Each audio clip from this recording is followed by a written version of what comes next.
स्वागत है आत्माओं। अब आप प्रवेश कर रहे हैं स्वर्ग की उस भूमि में जहां केवल प्रेम और शांति राज करती है।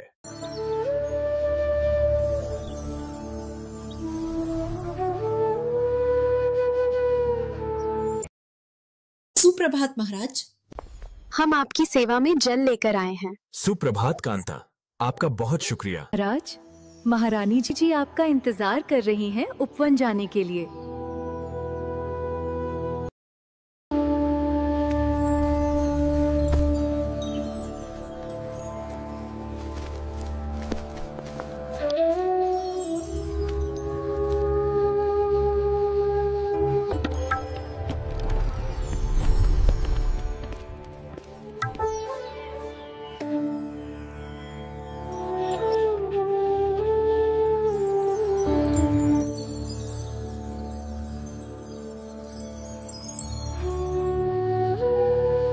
देवी, कुछ क्षण उपवन में बिताना हमारे मन को और भी शांत कर देगा। जी महाराज।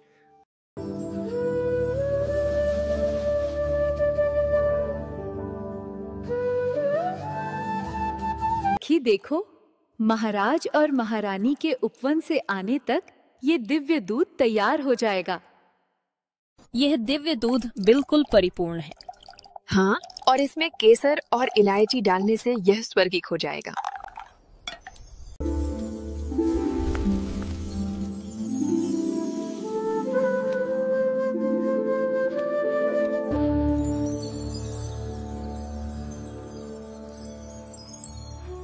पुत्र, ये वाला बहुत स्वादिष्ट है। इसको जीवा पर रखो और रस स्वतः निकल आता है।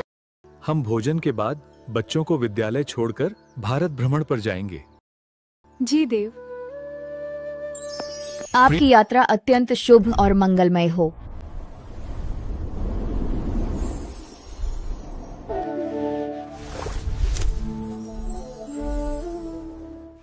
देव, आज का दिन भी हमेशा की तरह कितना सुंदर है। आप बिल्कुल सही कह रही हैं देवी।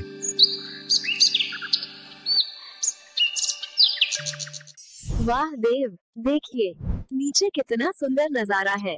स्वर्णिम महल ऊपर से और भी अद्भुत दिख रहे हैं। देवी, नीचे देखिए, उस झरने के पास कमल कितने सुंदर खिले हैं।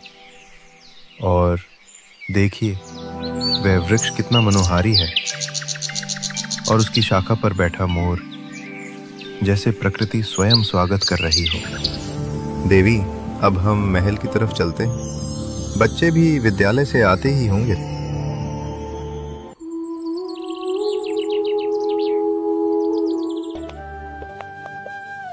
महाराज, महारानी जी, आपका महल में स्वागत है। दीदी देखो, हम लोग घर पहुंच गए। चलिए, माता श्री पिताश्री इंतजार कर रहे होंगे। राजकुमार, राजकुमारी जी, आपका स्वागत है। मेरे प्यारे बच्चों, आ गए विद्यालय से। आज का दिन कैसा रहा? जी पिताश्री, आज का दिन बहुत अच्छा था। महाराज, कृपया पधारें, भोजन तैयार है। कांता, बच्चों को भी बुलाकर लाइए, वे विद्यालय से आ गए हैं। महाराज, देवलोक के स्वाद आज देवपुत्र की सेवा में अर्पित हैं। देवी, आपका श्रृंगार पूर्ण हो गया है। आप अनुपम लग रही हैं। महाराज, आपका राजकीय श्रृंगार पूर्ण हो गया है। धन्यवाद। अब चलें, दिव्य सभा प्रतीक्षा कर रही है। देवी, आज की राजसभा में अनेक राजकुमार और विद्वान उपस्थित होंगे। जी देव। हमारा राज्य कोई साम्राज्य नहीं, ये तो एक बड़ा परिवार है जहां हर आत्मा मूल्यवान है। हाँ देव, सेवा और स्नेह यही हमारे राज्य के मूल स्तंभ और सच्ची शोभा है। देव, कल मेरी मुलाकात राधा की माताजी से हुई। उन्होंने हमें अपने घर बुलाया है। देवी, ये तो बहुत खुशी की बात है। हम कल ही राधा के घर चलते हैं।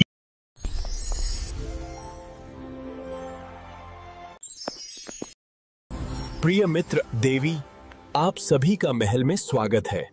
आइए। शुक्रिया। आपके सम्मानित परिवार का हमारे निवास में स्वागत करना हमारे लिए सम्मान की बात है। आपकी उपस्थिति हमें हर्ष प्रदान करती है। आज राधा के जन्मदिन पर शाम को संगीत संध्या का आयोजन किया गया है। मित्र, ये तो बहुत खुशी की बात है।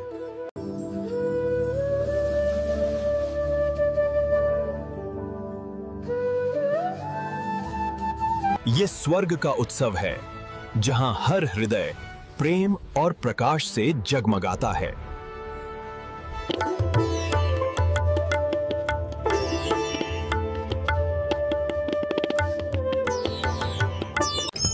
ये स्वर्ग है जहां जीवन का हर पल दिव्य आनंद और उत्सव से भरा है।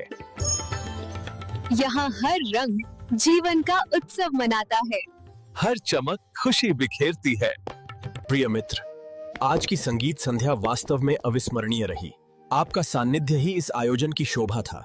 हम धन्य हुए। मित्र, अब हमें जाने की इजाजत दें। जी जरूर। देवी, देखिए ये स्वर्ग समान दृश्य कितना दिव्य है ना? हाँ देव। आज की संगीत संध्या कितनी मनोहारी रही ना? जी देव, बच्चों की प्रस्तुति वाकई बहुत सुंदर थी। महाराज, महारानी जी, आपका महल में स्वागत है।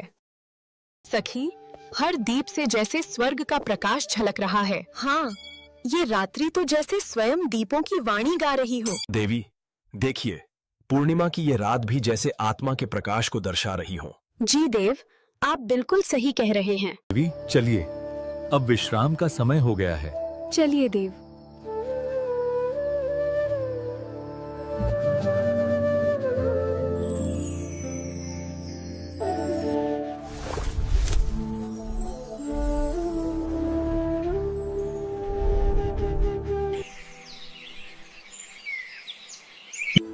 सूर्य की यह किरण भी स्वर्ग की दिव्य शांति का संदेश लाती है। राजकुमार, आज तो आपके चेहरे पर सूरज की किरणों जैसी चमक है। चलिए, अब कमल जल से स्नान पूरा करें। माताश्री, क्या हम उपवन में खेलने जा सकते हैं? हाँ हाँ, क्यों नहीं।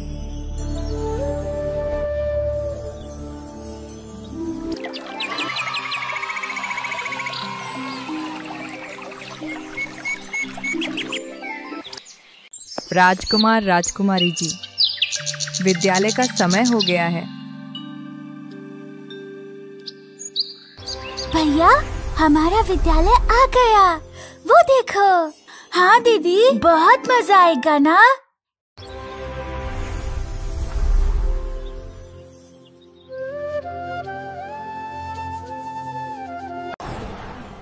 यह हमारा स्वर्णिम परिवार है। यहाँ हम सब मिलकर सदा आनंद में रहते हैं। ये था हमारा स्वर्णिम भारत। अब आइए सत्य युग की विशेषताओं पर एक नजर डालते हैं। स्वर्ग के इस प्रांगण में हर हृदय प्रेम और एकता से धड़कता है। यह स्वर्ग है जहाँ हर आत्मा अपनी कला से सृष्टि रचती है। ये पुष्प हमारी श्रद्धा और प्रेम की अभिव्यक्ति हैं। हर एक पंखुड़ी में प्रेम समाया हुआ है। यह सुगंध उस पवित्रता की है जो यहाँ के कण कण में समाई है। यहाँ हर पल आनंद से भरा है। देखो, स्वर्ग में हर उड़ान स्वतंत्रता और आनंद से भरी है। स्वर्ग में हमारे विचार ही सबसे सुंदर रचनाएं हैं। यह स्वर्ग है जहां हर दिशा स्वर्णिम शांति और समृद्धि से भरपूर है।